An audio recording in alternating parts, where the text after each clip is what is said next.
नमस्कार, स्वागत है आप सभी का जोहार झारखंड में। मैं आपके साथ निकिता कश्यप। बुलेटिन की शुरुआत करते हैं इस वक्त के हेडलाइंस के साथ। इस न्यूज हेडलाइन के प्रायोजक हैं ICFAI यूनिवर्सिटी झारखंड। रांची में 123वीं पुण्यतिथि पर याद किए गए भगवान बिरसा मुंडा। सीएम हेमंत सोरेन ने भगवान बिरसा को दी श्रद्धांजलि।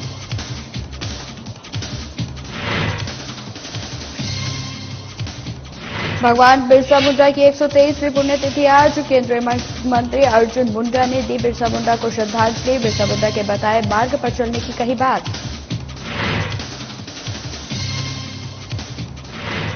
देवघर में श्रावणी मेले को लेकर तैयारियां तेज। डीसी मंजुनाथ बजंत्री ने मंदिर क्षेत्र का किया निरीक्षण। जमशेदपुर के पुलिस लाइन में बना फोमन lecture point. SSP Prabhat Kumar ने किया उद्घाटन। पौधारोपण कर पर्यावरण संरक्षण का दिया संदेश।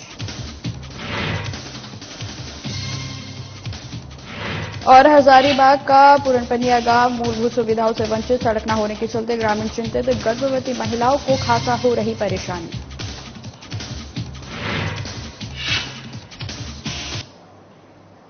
बुलेटिन की शुरुआत करते हैं। सीएम हेमंत सोरेन आज भगवान बिरसा मुंडा की 123वीं पुण्यतिथि पर राजधानी रांची स्थित भगवान बिरसा मुंडा की समाधि स्थल पर श्रद्धांजलि देने पहुंचे। इस दौरान सीएम हेमंत सोरेन के साथ राज्यसभा सांसद महुआ माझी समेत जेएमएम के कई कार्यकर्ता भी मौजूद रहे। सीएम हेमंत सोरेन ने भगवान बिरसा मुंडा की प्रतिमा और समाधि पर श्रद्धांजलि अर्पित की।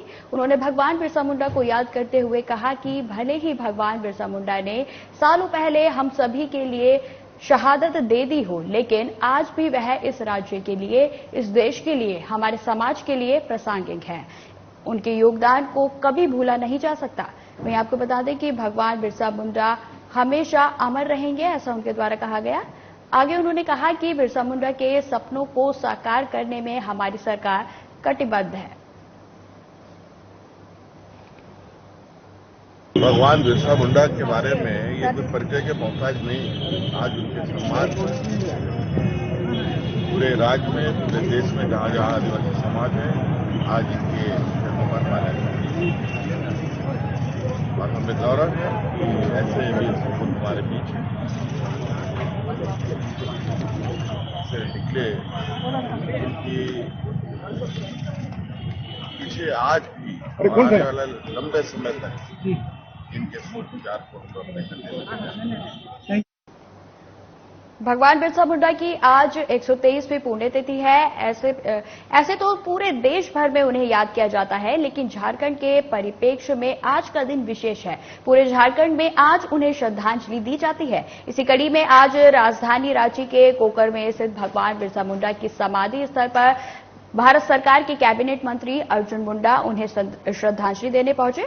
उनके साथ बीजेपी के हटिया विधायक नवीन जायसवाल भी मौजूद रहे। वहीं आपको बता दें कि भगवान बिरसा मुंडा को श्रद्धांजलि देने के बाद मीडिया से बातचीत करते हुए अर्जुन मुंडा ने कहा कि हमें बिरसा मुंडा के बताए मार्ग पर चलने की जरूरत है। बिरसा मुंडा ने न केवल आजादी में योगदान दिया था, बल्कि उन्होंने आदिवासी समुदाय के उत्थान के लिए भी कई कार्य किए थे। भले ही बिरसा मुंडा बहुत कम उम्र में शहीद हो गए हों, लेकिन उनके साहसिक कार्यों के कारण वह आज भी अमर हैं। धरती आबा भगवान बिरसा मुंडा,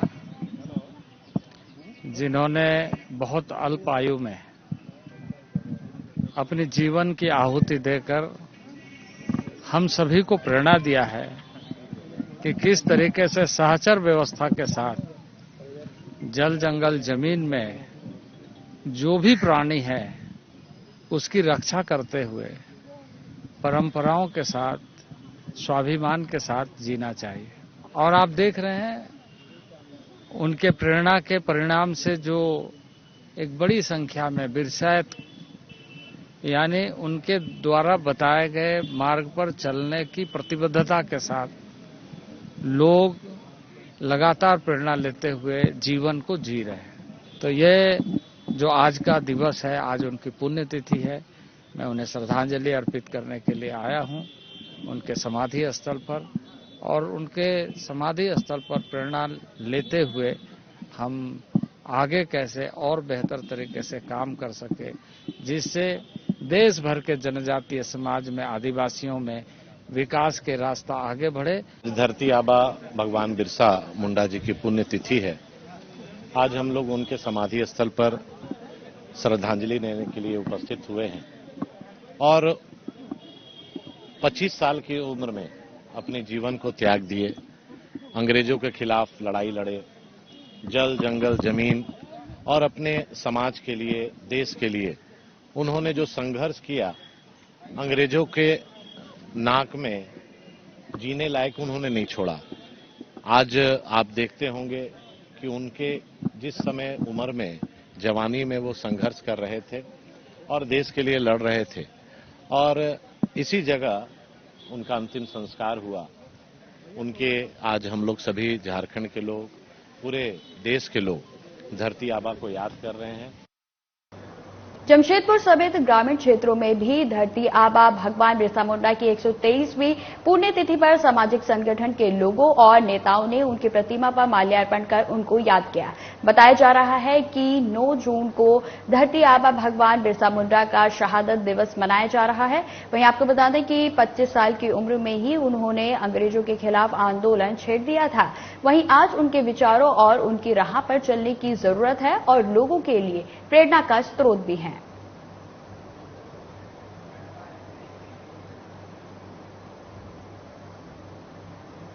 बुलेटिन में लगातार खबरें जारी रहेंगी। फिलहाल रुकते हैं छोटे से ब्रेक।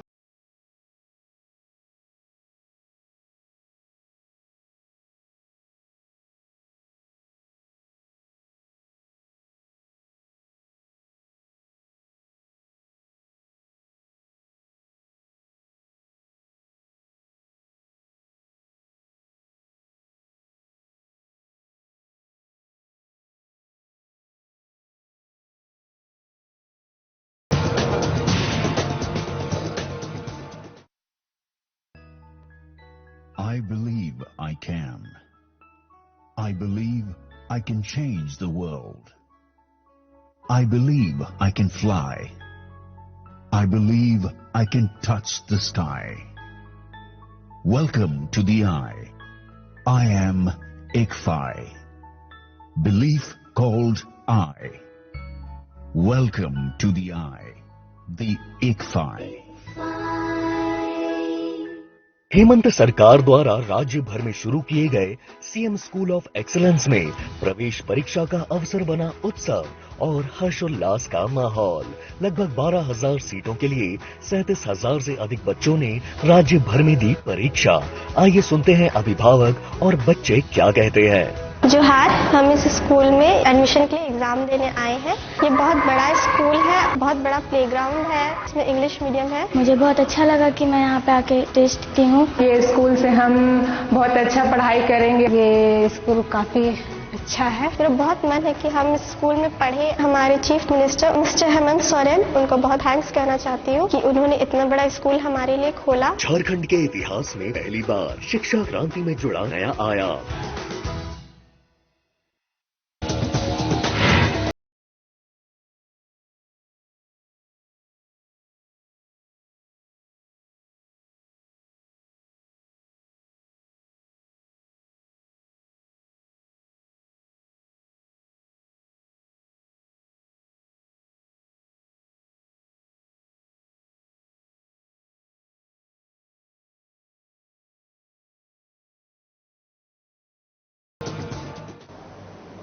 ब्रेक के बाद फिर से स्वागत है आपका। बढ़ते हैं खबरों की ओर। आत्मनिर्भर बनने का सपना इन दिनों चतरा के टंडवा प्रखंड क्षेत्र के सराडू गांव निवासी विजय सिंह पूरा कर रहे हैं, जो ग्रेजुएट होने के बाद खेतीबाड़ी को अपने जीवन में प्राथमिकता देते हैं। इसी का परिणाम है कि आज अपने बगीचे में आम की फसल लगाकर न सिर्फ खुद आत्मनिर्भर बन रहे हैं, बल्कि उन युवाओं को भी प्रेरणा देने का प्रयास कर रहे हैं जो युवा बेरोजगारी का रोना रोते हैं। देखिए हमारी ये खास रिपोर्ट।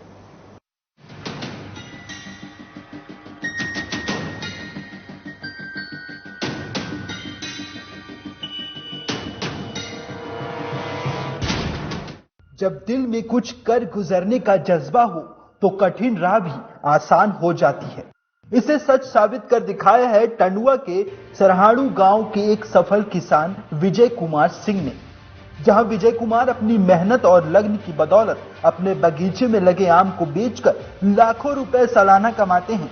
इतना ही नहीं, विजय ने अपने साथ साथ गांव के करीब आधा दर्जन लोगों को भी रोजगार दे रखा है, जिससे न सिर्फ विजय का घर परिवार सुख शांति और खुशहाली में है, बल्कि उनके बगीचे में काम कर रहे अन्य लोगों का परिवार भी खुशहाल है।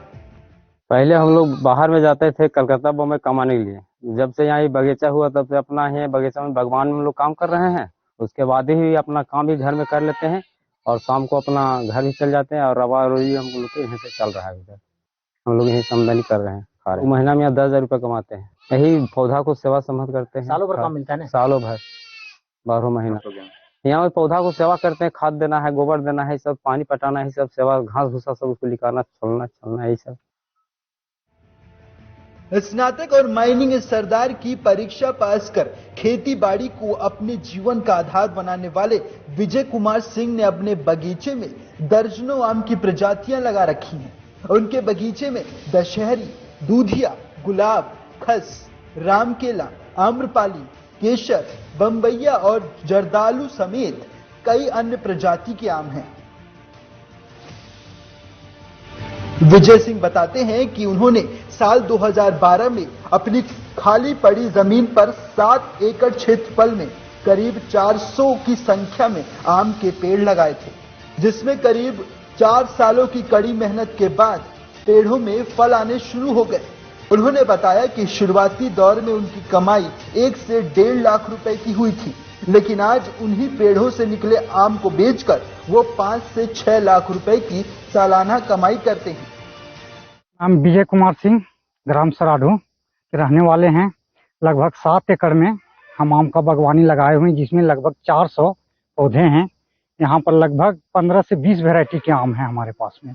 हम ये बागवानी लगभग 11-12 ईस्वी से शुरू किए हैं और 5 साल के बाद से फल निकालना, पूरा मेच्योर करके पेड़ निकालना शुरू कर दिया। अभी 10 साल का पेड़ मेरे पास में ये सब अभी जो है सो तैयार है। अमरपाली भी है, दशहरी भी है, मालदह भी है, चौसा भी है, मल्लिका भी है, बम्बैया, केसर, गुलाब खस, सब वैरायटी के आम हमारे पास लगभग 15-20 वैरायटी के। यहाँ पे लगभग 5-7 आदमी को साल भर यहाँ पे काम करके रोजगार पालन कर लेते हैं अपने से।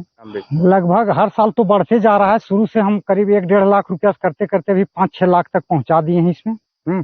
और आगे पेड़ को जैसे जैसे बड़ा करेंगे वैसे और इनकम बढ़ते जाएगी। अभी 1 से 1.5 क्विंटल 2 क्विंटल तक एक पेड़ फल देती है। 30 रुपये यहाँ से व्यापारी उठा करके, और खाने वाले के लिए भी सुविधा है कि जो अगल बगल के लोग खाना चाहते हैं उनको भी 30 रुपये यहाँ से जो आमूल लेकर के ले जा सकते हैं और खा सकते हैं। तो पढ़ के ग्रेजुएशन करके माइनिंग इंजीनियरिंग भी किए हुए हैं, लेकिन हम देखे हमारे गांव के लोग नौकरी पेशा के लिए बाहर बहुत चक्कर में घूम टहल के मारल फिरल चरा, सबके पास जगह जमीन है, हमारे यहाँ नहीं है।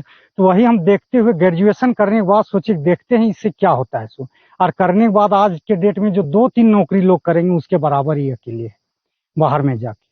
हम तो कहते हैं कि अपना दूसरे के चक्कर में 5-10 हजार में जा करके जो बाहर भटकते रहते हैं और अपना उपयोग करें। आज के डेट में बहुत नए ढंग से खेती का आ गया है, आधुनिकीकरण करके, जिससे अच्छा रोजगार कमा सकते हैं। 50,000 लाख रुपया महीना कमाना कोई भारी काम नहीं है। हमारे परिवार में सभी लोग शिक्षित हैं। बड़े भाई जापान में CEO हैं, छोटा भाई चार्टर अकाउंटेंट दिल्ली में अपना फर्म चल रहा है, और हम पढ़ाई लिखाई करके खेती किसानी से देख रहे हैं आधुनिक क्या आता है। तो कुल मिला के हम भी सही से ही हैं। विजय बताते हैं कि वो 3 भाई हैं, जिनमें एक भाई जापान के मल्टीनेशनल कंपनी में CEO हैं, जबकि एक भाई दिल्ली में चार्टर्ड अकाउंटेंट हैं। लेकिन विजय खुद माइनिंग सरदार का कोर्स करने के बावजूद भी खेती बाड़ी करते हैं। साथ ही विजय कहते हैं कि आज का दौर खुद आत्मनिर्भर बनने का है, ना कि किसी के कब्जे में रहकर काम करने का। उनका कहना है कि आज के युवा बेरोजगारी का रोना रोने के बजाय खुद आत्मनिर्भर बनने की ओर काम करें तो चंद सालों में ही वो सफलता पा सकते हैं। विजय के बगीचे में लगे हुए आमों को व्यापारी खुद आकर 30 रुपए प्रति किलो तोड़ कर ले जाते हैं। अब विजय के आम की खेती से आत्मनिर्भर और सफल बनने की चर्चा पूरे क्षेत्र में है। बहरहाल विजय सिंह अपनी कड़ी मेहनत और लगन के कारण आज खुद आत्मनिर्भर ही नहीं बने हैं, बल्कि उन युवाओं के लिए भी प्रेरणा स्रोत बन चुके हैं जो युवा बेरोजगारी का रोना रोते हैं। उन युवाओं को विजय सिंह से आत्मनिर्भरता की सीख लेनी चाहिए कि बेरोजगारी सरकार की योजनाओं से नहीं बल्कि खुद के प्रयासों से दूर होगी। साधना प्लस न्यूज के लिए चतरा से जितेंद्र कुमार की report.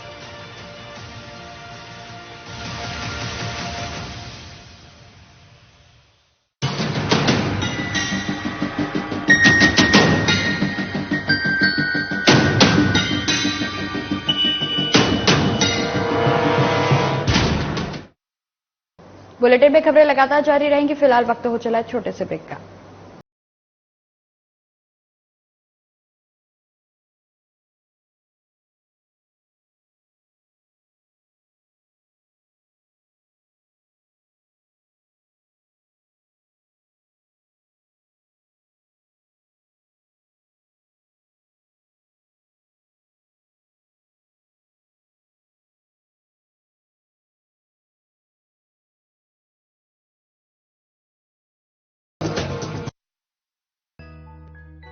I believe I can.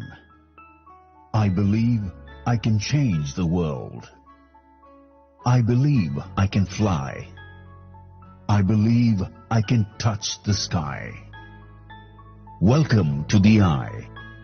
I am Ikfai. Belief called I. Welcome to the I. The Ikfai. Hemant सरकार द्वारा राज्य भर में शुरू किए गए सीएम स्कूल ऑफ एक्सीलेंस में प्रवेश परीक्षा का अवसर बना उत्सव और हर्षोल्लास का माहौल। लगभग 12,000 सीटों के लिए 37,000 से अधिक बच्चों ने राज्य भर में दी परीक्षा। आइए सुनते हैं अभिभावक और बच्चे क्या कहते हैं। जोहार, हम इस स्कूल में एडमिशन के लिए एग्जाम देने आए हैं। ये बहुत बड़ा स्कूल है, बहुत बड़ा प्लेग्राउंड है, इसमें इंग्लिश मीडियम है। मुझे बहुत अच्छा लगा कि मैं यहाँ पे आके टेस्ट दी हूँ। ये स्कूल से हम बहुत अच्छा पढ़ाई करेंगे। ये स्कूल काफी अच्छा है। मेरा बहुत मन है कि हम इस स्कूल में पढ़े। हमारे chief minister mister Hemant Soren, उनको बहुत थैंक्स कहना चाहती हूँ कि उन्होंने इतना बड़ा स्कूल हमारे लिए खोला। झारखंड के इतिहास में पहली बार शिक्षा क्रांति में जुड़ा नया आयाम।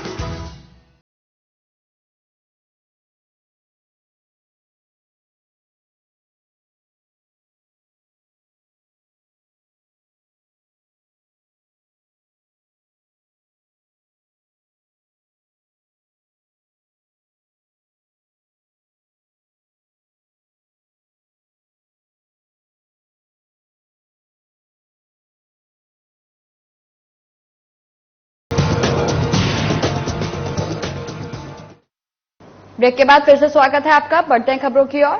श्रावणी मेले 2023 का आगाज होने में महज अब 23 दिन का समय बाकी रह गया है। इस बार श्रावणी मेला मलमास के कारण 2 महीने का होगा, लिहाजा आज Deoghar DC Manjunath Bhajantri action mode में नजर आई। आपको बता दें, वहीं डीसी ने तमाम अधिकारियों के साथ आज रूट लाइन और मंदिर क्षेत्र का निरीक्षण किया। इस दौरान डीसी ने जहां भी बदहाली देखी, अधिकारियों को जमकर फटकार लगाई। रूट लाइन के बरमसिया से डीसी ने श्रावणी मेले की तैयारियों का जायजा लेना शुरू किया। वहीं आपको बता दें कि यहां तक कि जिन लोगों ने सड़कों को अतिक्रमण किया था या जिन लोगों ने अवैध पार्किंग में अपनी गाड़ियां खड़ी कर रखी थी, डीसी ने ऑन द स्पॉट उनका चालान भी काटा। डीसी ने पूरे रूट लाइन के साथ साथ क्यू कॉम्प्लेक्स का भी बारीकी से निरीक्षण किया। जहां भी कमियां पाई गई वहां डीसी अधिकारियों को जरूरी दिशा निर्देश देती रही। वहीं देवघर बाबा मंदिर में डीसी ने तमाम अधिकारियों के साथ मंदिर के एक कोने कोने का जायजा लिया। वहीं मीडिया से बात करते हुए डीसी ने कहा कि इस बार मलमास के कारण श्रावण मेला 2 महीने का होगा। इसके अलावा भादो महीने के एक और महीने को जोड़ दिया जाए, जो जिला प्रशासन 3 महीने के मेले की तैयारी में जुटा हुआ है। सभी संभागों में टेंडर की प्रक्रिया भी शुरू कर दी गई है। डीसी ने कहा कि स्वास्थ्य सुविधा, बिजली व्यवस्था, शौचालय, साफ सफाई और कांवड़ियों को बेहतर सुविधा मुहैया कराने के लिए जिला प्रशासन कटिबद्ध है और इसके लिए तैयारियां शुरू कर दी गई हैं। श्रावणी मेला 2023 इस बार 2 चरण में हो रही है। 3 जुलाई को इसका उद्घाटन हो गया और 17 जुलाई तक चलेगी। फिर उसके बाद जो है बलमास या पुरुषोत्तम मास जो कहते हैं वो 1 महीने तक चलेगी। फिर उसके बाद जो है 31 अगस्त तक फिर सावनी मेला लगेगा। तो लगभग पुरुषोत्तम मास में भी उसी तरह श्रद्धालुओं की संख्या रहती है। तो जिला प्रशासन के सभी अलग अलग लाइन डिपार्टमेंट, वर्क डिपार्टमेंट, प्रशासन और पुलिस, आज हम लोगों ने complete route line, Q complex और मंदिर के प्रांगण सभी जगह हम लोगों ने निरीक्षण किए हैं। रूट लाइन में किसी तरह का भी कोई श्रद्धालुओं को अवरोध नहीं होना चाहिए। जमशेदपुर में गोलपुरी स्थित पुलिस लाइन में शुक्रवार को जिले के एसएसपी प्रभात कुमार ने कॉमन लेक्चर पॉइंट का उद्घाटन फीता काटकर किया। साथ ही परिसर में पौधारोपण भी किया गया। बता दें कि इससे पहले छोटे छोटे कार्यक्रमों के लिए टेंट आदि की व्यवस्था यहां की जाती थी, लेकिन अब इस कॉमन लेक्चर पॉइंट के बने जाने से इसकी आवश्यकता नहीं पड़ेगी। यहां तमाम मीटिंग और छोटे समारोह का आयोजन किया जा सकेगा। वहीं एसएसपी प्रभात कुमार ने इलाके में पौधारोपण कर सभी से पर्यावरण संरक्षण की अपील भी की। आज जमशेदपुर पुलिस लाइन परिसर में एक सीएलपी का उद्घाटन किया गया है। सीएलपी सेंट्रल लेक्चर पोस्ट, ये मल्टीपर्पज इंफ्रास्ट्रक्चर है। इसमें कभी भी कोई ट्रेनिंग हमारी होती है, उसमें यहाँ बैठ के लोग ट्रेनिंग ले सकते हैं। पुलिस सभा होती है, रिटायरमेंट के समय जो भी पदाधिकारी हर महीना रिटायर होते हैं उनके लिए हम लोग विदाई समारोह रखते हैं।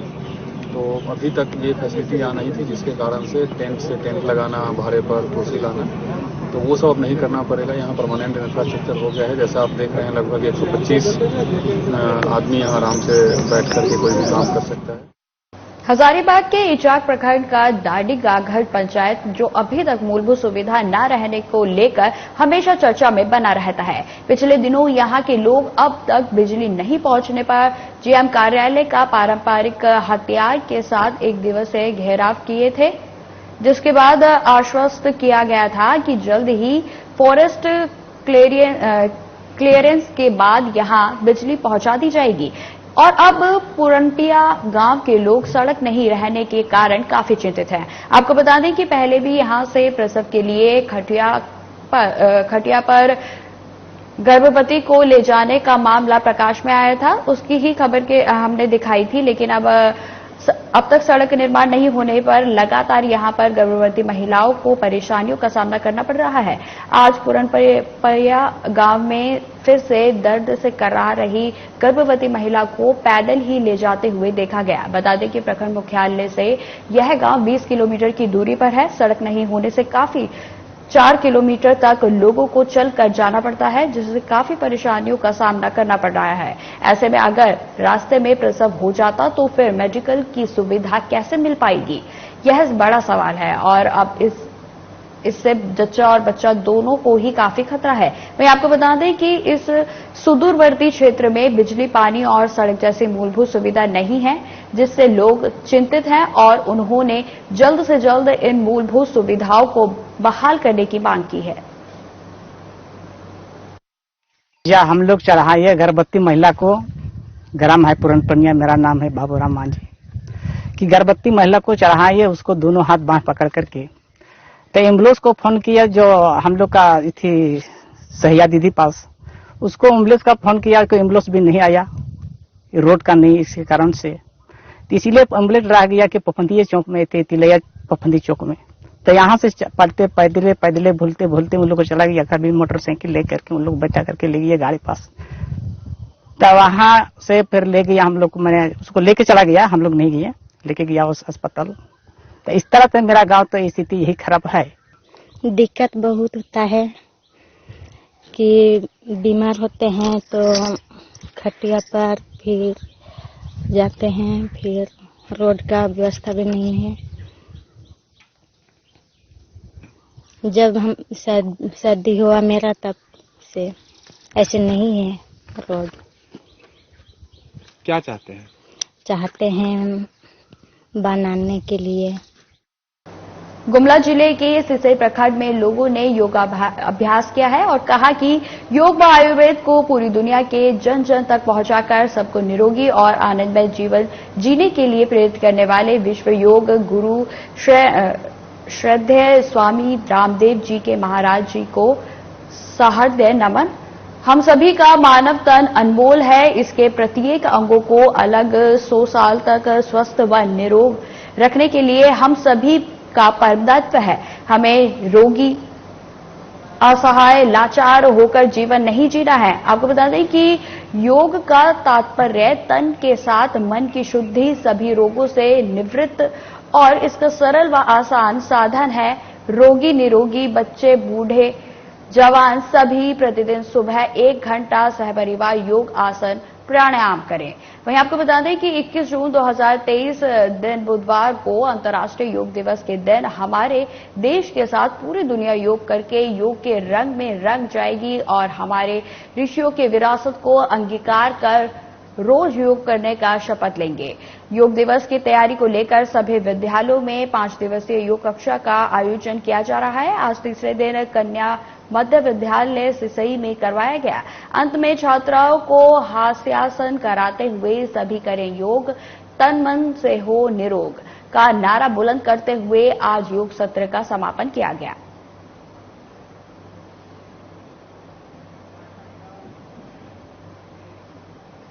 फिलहाल इस बुलेटिन में इतना ही। खबरों की और भी जानकारी के लिए बने रहे हमारे साथ। नमस्कार।